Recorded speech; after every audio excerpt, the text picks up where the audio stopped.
우리나라에 부동산 통계 양대 산맥이 있습니다. 하나는 KB부동산, 그리고 또 하나는 한국부동산원이죠. 지금 이 두 통계가 다른데요. KB부동산은 집값이 떨어지고 있다. 한국부동산은 아니다. 집값이 상승하고 있다. 이렇게 얘기를 하고 있죠. 도대체 누가 맞는 거죠? 목소리 큰 사람이 맞는 거겠죠. 안녕하세요. 재테크 읽어주는 파일럿입니다. 우리가 통계를 믿어야 되지만 이 통계가 너무 다르기 때문에 믿을 수가 없죠. 앞에서 말했던 대로 KB부동산과 한국부동산원 통계가 있는데 두 개 다 비슷하면 믿을만 한데 하나는 올라간다, 하나는 내려간다 이래버리니까 믿을 수가 없는 겁니다.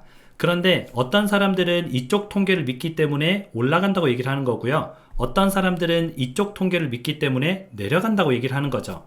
그래서 올라간다 내려간다 말하는 사람은 제가 봤을 때 잘못이 없는 것 같아요. 뭘 믿냐 그 차이인 거죠.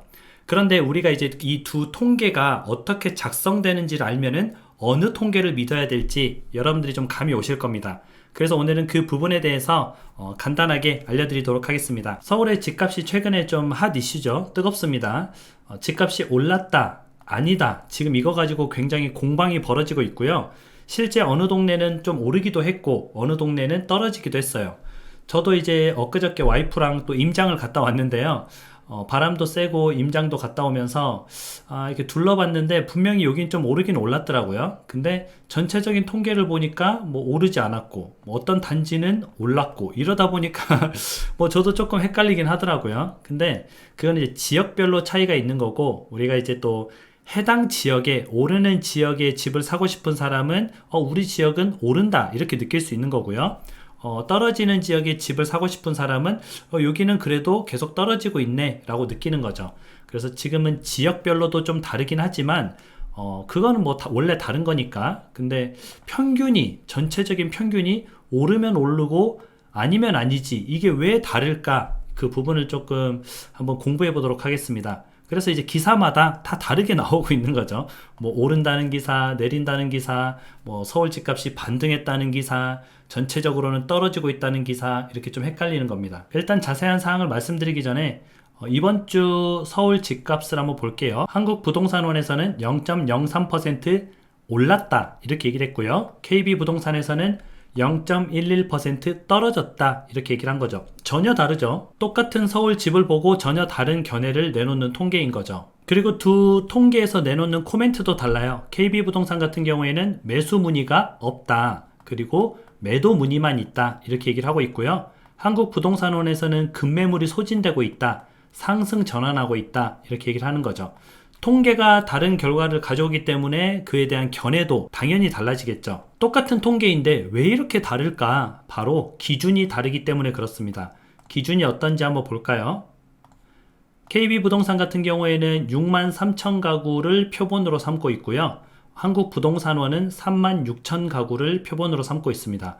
물론 표본이 크면 클수록 정확도가 높긴 하겠죠. 그런데 표본이 크다고 무조건 정확하다고 보기도 어려워요. 왜냐하면 엉뚱한 곳을 표본으로 잡으면 그게 정확하다고 볼 수가 없는 거니까요. 하지만 둘 다 어디를 표본으로 잡았는지는 우리는 알 수 없기 때문에 그냥 표본의 크기는 이렇다 그렇게 알면 되고요. 뭘 기준으로 하느냐 그걸 봐야 되겠죠. 이게 진짜 중요한 거예요. KB 같은 경우에는 공인중개사가 실거래가를 입력하고, 이 말은 실거래가를 기준으로 한다는 뜻입니다. 아까 6만 가구 정도 있었죠. 6만 가구의 실거래가로 입력을 하고 KB 담당자가 검증 및 확정을 한다. 그러니까 이게 진짜 실거래가 되었는지, 이 단지에서 이 가격에 팔렸는지 그걸 검증을 하는 거죠. 그렇게 해서 나온 시세고요. 한국부동산원 같은 경우에는 시장조사 전문가가 자료 및 현장 조사를 통해서 거래 가능 가격을 산정합니다. 실거래가가 아니라 거래가 되는 가격. 그러니까 이거는 매도 호가랑 가까울 확률이 높죠. 왜냐하면 거래가 되려면은 어떤 가격이어야 돼요? 시장에 나와 있는 가격이어야 됩니다.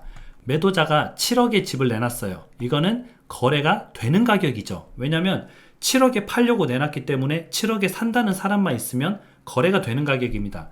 그래서 거래 가능 가격이라는 뜻은 물론 매수자도 고려를 하긴 하겠죠. 아예 고려를 안 하진 않을 거예요. 하지만 매도자 위주로 가격이 형성이 되겠죠.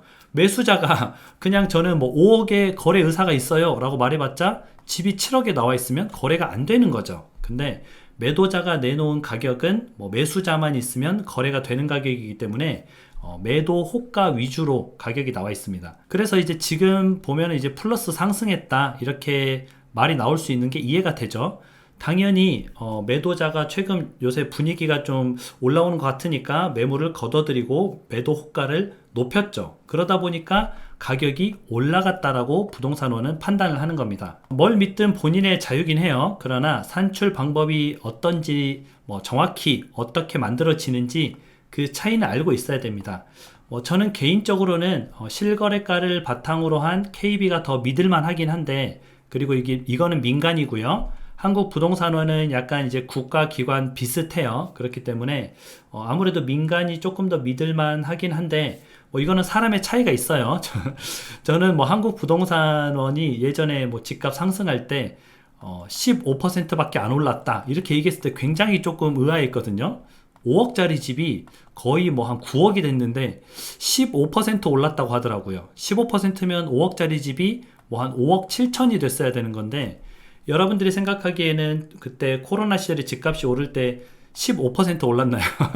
제가 봤을 때는 아닌 것 같아서 뭐 아무튼 그렇게 저는 보고 있습니다. 근데 모르죠. 지금 이제 잘 제대로 했을지. 근데 아무튼 이러한 과정으로 매매 가격 지수가 정해진다. 그러면 여러분들은 이제 생각했을 때 이게 맞다, 저게 맞다, 그렇게 느껴지는 걸로 이제 통계를 보면 될 것 같습니다. 근데 결국은 나의 자산을 지키는 것은 내가 해야 돼요. 저 통계조차도 저렇게 서로 다르잖아요.